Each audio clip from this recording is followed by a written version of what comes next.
Hey guys, welcome back to the channel, and this is how to link your Bitget account with Google Authenticator.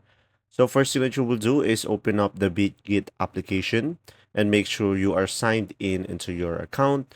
And now once you are signed in, just simply tap on the icon on the top left corner of the screen.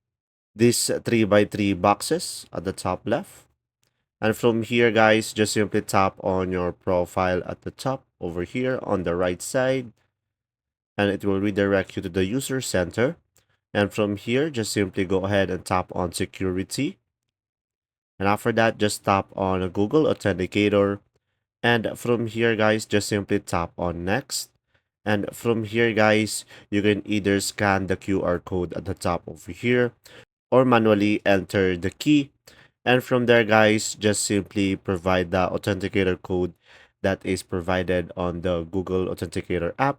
And from there, you'll be able to use it. If this video was helpful, please like and subscribe, and thanks for watching. See ya!